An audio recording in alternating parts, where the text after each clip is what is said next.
Hi everyone, my name is Emily Merton and I'm a graduate associate with Prevention and Wellness. And today for Wellness Wednesday, we're going to be talking about time management hacks and how that relates to intellectual wellness.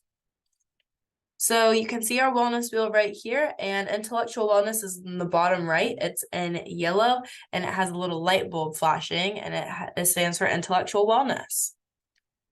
So let's define and relate intellectual wellness and what that has to do with time management. So intellectual wellness recognizes creative abilities and encourages us to find ways to expand our knowledge and skills. So intellectual wellness can be developed through personal and professional development, cultural involvement, community involvement, and personal hobbies. Well, personal and professional development has to be balanced and managed with time, as well as everything else listed here. So being able to manage your time better really helps your intellectual wellness. So here are some powerful tips on time management, which a lot of people can use. I know I definitely can benefit from time management tips. Sometimes I'll really struggle with getting things done and doing it in an appropriate time frame. So make to-do lists. This is a huge thing for me. I always have to-do lists. It is the key to me getting things complete and getting things done. Having a to-do list helps you. It's also very satisfying to check things off and be done with something when it's on your to-do list. So that's a great way to help manage your time. Understanding the importance of prioritizing is a huge thing too. If you have two assignments that are due on the same day, you need to recognize that one might be longer than the other, so you might have to prioritize that one a little bit heavier than the other. Or maybe even if it comes down to a matter of this is all the energy you can put into something, and an assignment is worth 100 points versus the assignment that's worth 10 points, maybe you really need to put your energy that you have left onto that 100-point assignment. So understanding the importance of priorities can really help you manage your time a bit better. And then learning to say no sometimes to social activities. Social wellness is a huge and key part of the 8 dimensions of wellness. And it's a huge part of just like being like well and understood and having friends and so on and so forth. But sometimes you just have to say no to get things done. It's not an always thing, but you have to be able to balance saying no and saying yes when it comes to social activities, because sometimes you do have to put work above the social side of things just to get some things done. And then maybe reschedule your social activities so that you don't miss out on something.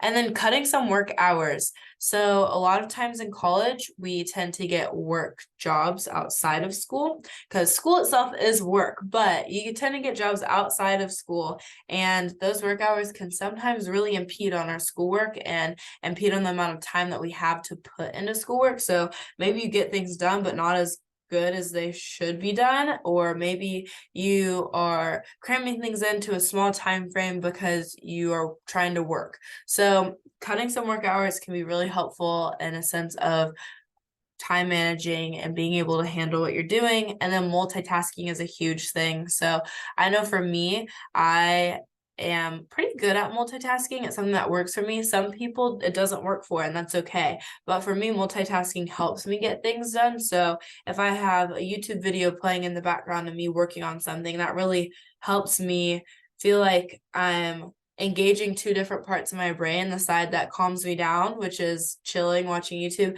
as well as getting things done, working. So having those 2 things engaged helps me. Sometimes it might not help other people, but multitasking is a tip and trick that I found when doing some research on time management. So how is this beneficial to your intellectual wellness? So decrease stress, increase productivity, more energy for free time, clear daily goals, improved focus, improved quality of work, and improved self-discipline. All of this has to do with your time management, and your intellectual wellness has a lot to do with being able to kind of expand your knowledge and skills in that set of things that are in your mind. But you can't do that, or it's very difficult to do that when you are stressed or you feel like you have no energy to do anything else and your goals are skewed and you might not even have any. So making these clear set time frames and time standards that you stick to in your daily life can help alleviate some of the stress and the lack of energy to put into increasing your intellectual wellness. So here's some references from today's Wellness Wednesday video. There's some great information. I particularly like the Indeed.com career advice and career development benefits of time management site that had some really great information.